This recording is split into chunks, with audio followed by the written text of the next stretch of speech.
আর সুদের সাথে সম্পৃক্ত না হলেও তো আমাদের ঘুম হচ্ছে না। বাংলাদেশের ৬৪,০০০ গ্রাম বাংলায় একাধিক সুদী এনজিও আছে, সবাই সুদী কারবার করতেছে। আমাদের মা বোনরাও ওখানে সমিতিতে নাম লেখাচ্ছে, আমরাও নাম লিখাইছি অনেকে। কিস্তি শোধ করতে হচ্ছে, জমি বন্ধক রাখো, বাছুর বন্ধক রাখো, গরু বন্ধক রাখো। শেষমেশ ধনীরা ধনী হচ্ছে, গরিবরা গরিব হচ্ছে। কারণ আল্লাহ পাক এই কিতাবের মধ্যেই বলেছেন, সূরা বাকারার শেষের দিকে আছে যে ইয়া আইয়ুহাল্লাযীনা আমানু, হে মুমিনগণ, ইত্তাকুল্লাহ, আল্লাহকে ভয় করো, ওয়াযারু মা বাকিয়া মিনার রিবা, সুদ ছেড়ে দাও, ইন কুনতুম মুমিনিন, যদি মুমিন হয়ে থাকো, ওয়া ইল্লাম তাফআলু, সুদ যদি না ছাড়ো, ফাআযানু বিহারবিন মিনাল্লাহি ওয়া রাসূলিহি, আল্লাহ এবং তার রাসূলের সাথে যুদ্ধের ঘোষণা শুনে নাও। আয়াত বুঝলেন? আয়াতটা কি বুঝলেন? আল্লাহ পাক বলছেন যারা সুদ খায় বা সুদ না ছাড়ে এরা আল্লাহ এবং তার রাসূল মুহাম্মদ সাল্লাল্লাহু আলাইহি ওয়াসাল্লামের বিরুদ্ধে অস্ত্র নিয়ে দাঁড়ায় আছে। তো আপনার আমার কল্যাণ হবে না ভাই দুনিয়ায়? পরকালে কল্যাণ হবে না? আমরা হাউজে কাউসারের পানি তো পাবো ইনশাআল্লাহ, আমরা কবরের উত্তর তো দিতে পারবো ইনশাআল্লাহ। আমাদের জন্য নবী সাল্লাল্লাহু আলাইহি ওয়াসাল্লাম সুপারিশ তো করবেন ইনশাআল্লাহ, সুপারিশ তো নবীজি করবেন, এটা ঠিক আছে, এটা তো ঠিক আছে। কিন্তু কোরআনে যে আল্লাহ পাক বললেন যে সুদ যদি তোমরা না ছাড়ো তাহলে জেনে রেখো তোমরা আল্লাহ এবং তার রাসূলের বিরুদ্ধে যুদ্ধ করতেছো। তো এখন এটা আমরা কিভাবে আল্লাহ পাককে বুঝ দিব? দুনিয়াতে না বুঝ দিলাম, দুনিয়াতে হয়তো কারো ক্ষমতা আছে, জবানটা বন্ধ করে দিল, এই কথা বলতে পারবেন না, চুপ একদম, সম্ভব কিনা? দুনিয়াতে হয়তো সুদের মহাজন যারা একত্রিত হয়ে দেখা গেল যে একে তো সরাইতে হবে রাস্তা থেকে, এ তো মারাত্মক কথা বলতেছে, সরাই না হয় দিল, হতেও তো পারে, ইতিহাসে হয় নাই এমন।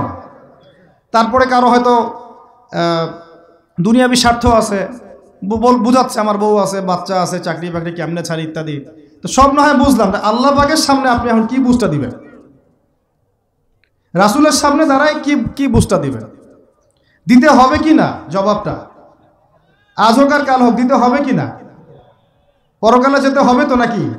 তো তাই যদি হয়, এটা যদি আমাদের ফাইনাল ডেস্টিনেশন হয়, চূড়ান্ত গন্তব্য হয়, তাহলে কোন ব্যক্তি বুদ্ধিমান, যে দুনিয়াতে সংশোধিত হয় সে, নাকি পরকালে যে ব্যক্তি অপেক্ষায় বসে থাকে সে? এখন এই সংশোধনের দিকে যদি আমরা দাওয়াত দিই, আমরা কি মৌলবাদী হয়ে যাব?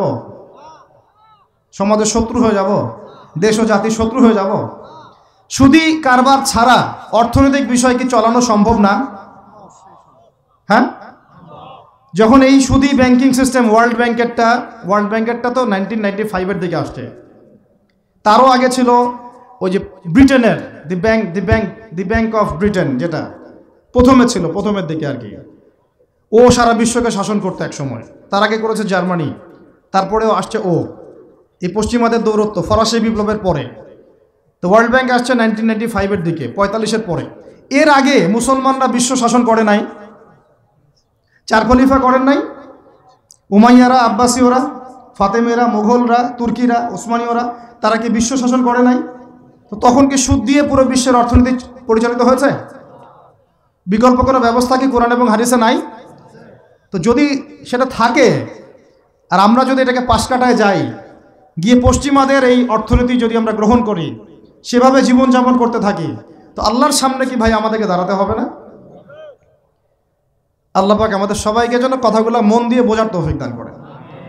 এখন যদি পুরো সিস্টেমটা আমরা চেঞ্জ করতে না পারি, ওই ক্ষমতা আমাদের নাই মনে করেন, দেন ব্যক্তি জীবন থেকে সুদ দূর করা যাবে না? আমাকে কি রাষ্ট্র প্রশাসন একদম সুদ না খাইলে অ্যারেস্ট করে নিয়ে যাবে?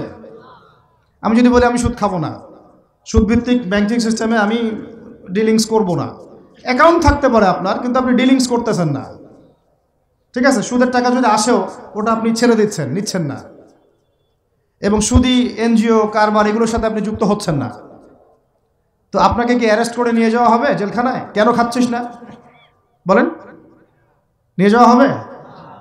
এখনো ওই রকম দুঃসাহস দেখানোর মতো লোক বাংলাদেশে আসে নাই যে আপনি সুদ না খাইলে আপনাকে জোর করে ধরে নিয়ে যাবে। আছে এরকম কেউ? কখনো করবে না তারা এই কাজটা ইনশাআল্লাহ। আর যদি করে তাহলে তো আল্লাহর গজব নেমে আসবে। তো এখন তাহলে সুদ খাচ্ছে কে? আপনি আমি নিজেই। কে খাচ্ছে তাহলে? আমরা নিজেরাই খাচ্ছি। হয় আমি খাচ্ছি, না হলে আপনি খাচ্ছেন, না হলে আপনার স্ত্রী খাচ্ছে, নাহলে আপনার বাবা খাচ্ছে। অতএব সুদের মধ্য দিয়ে আমরা আল্লাহ এবং তার রাসূলের সাথে সরাসরি যুদ্ধ করতেছি। বদরের যুদ্ধে কি আবু জাহেলরা পরাজিত হয় নাই?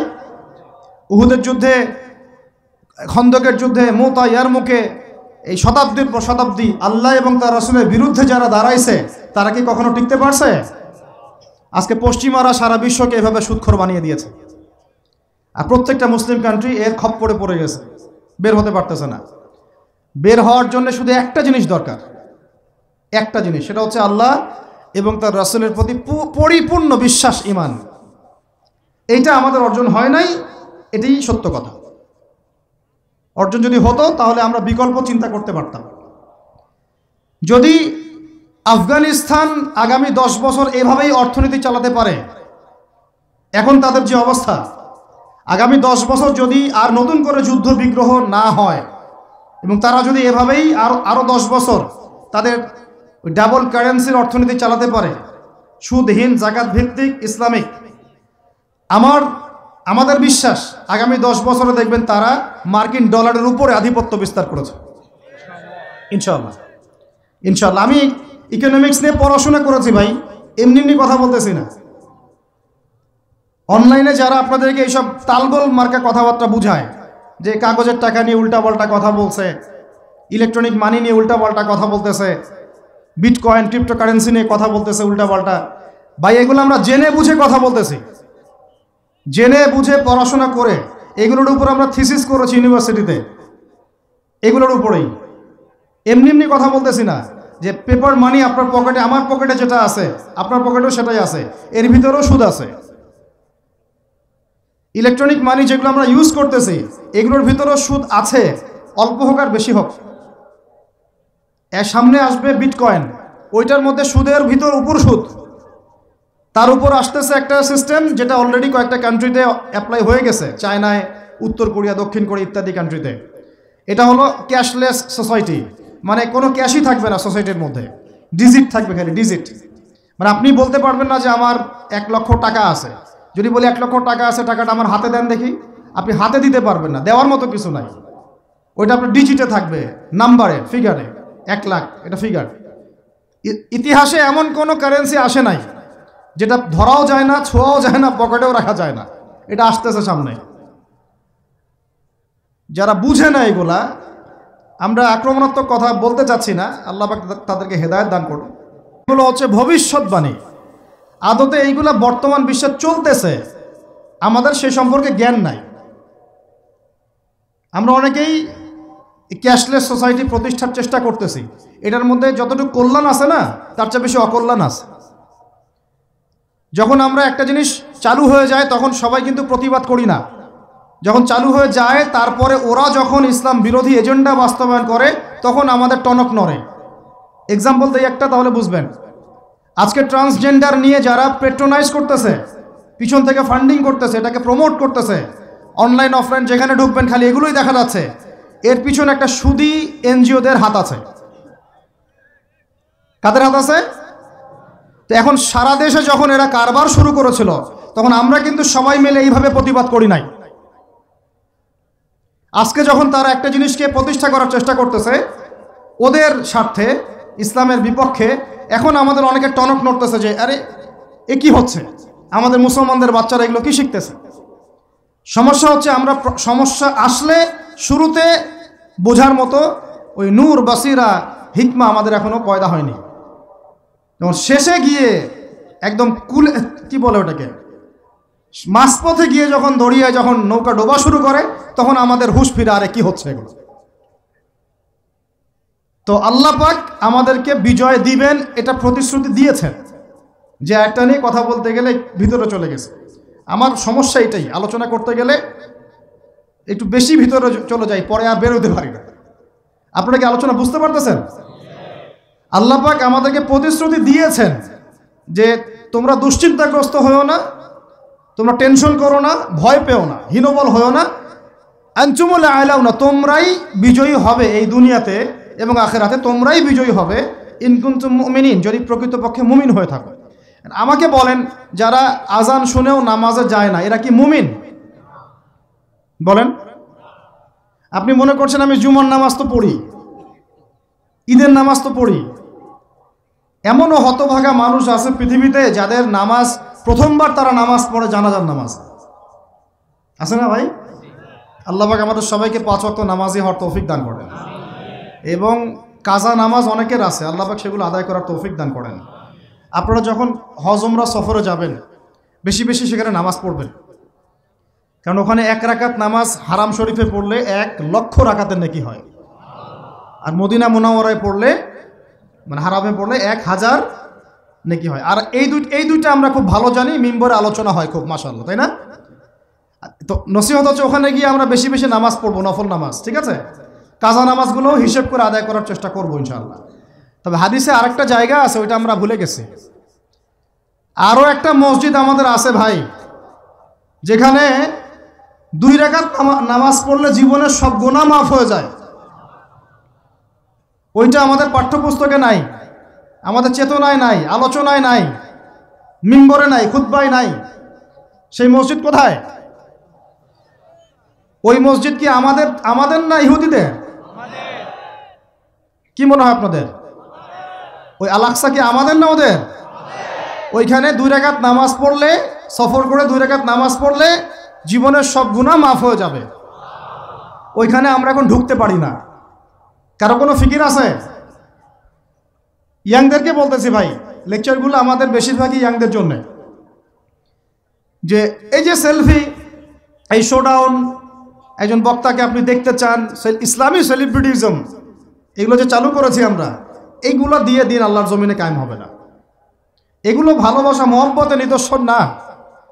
সত্যি সত্যি যদি আমাদেরকে আপনারা মহব্বত করে থাকেন, এমনভাবে নিজেকে গড়েন যাতে বাইতুল মুকাদ্দাস জয় করতে পারেন। ওই দিন বুঝবো যে আপনারা আমাদেরকে মহব্বত করেন, আমাদের কথা শুনেন, মানেন, বুঝেন। এমন একটা জামা আমাদেরকে করতে হবে যার একজন নেতা থাকবে, একটা নেতা, একদম সামি'না ওয়া আতা'না, শুনলাম মানলাম, এমন নেতা। এত ইখতিলাফ, এত বিভক্তি চলবে না। মানে বিভক্তি, ইখতিলাফ থাকতে পারে মাসলা মাসাইলের ব্যাপারে, ফিকহি ব্যাপারে, কিন্তু এই এত দলীয় বিভক্তি থাকা যাবে না। এক টেবিলে আলেমদেরকে বসতেই হবে। আলেমরা যদি এক টেবিলে না বসে ঐক্যের দৃষ্টান্ত স্থাপন না করতে পারে, জনগণ ঐক্যবদ্ধ হতে পারবে না। বাংলাদেশের সবচেয়ে বেশি দরকার এখন ওলামায়ে কেরামের ঐক্য। আমরা যারা ছোটরা আছি, আমাদের মূল কাজ এখন এইটাই, আমরা এটাই ফিকির করি কিভাবে আলেমদেরকে একটা জায়গায় বসানো যায়। আলেমরা যদি ঐক্যবদ্ধ হতে পারেন, জনগণ একদিকে ফোকাস করে চলতে পারবে ইনশাআল্লাহ। এবং তাদের মধ্যে যদি একজন আমির নিযুক্ত করা হয় এবং তার কথা যদি আমরা সুরাভিত্তিক মেনে চলি, ইনশাআল্লাহ বাংলাদেশ কেন, পুরা বিশ্বে দিন কায়েম করা সম্ভব।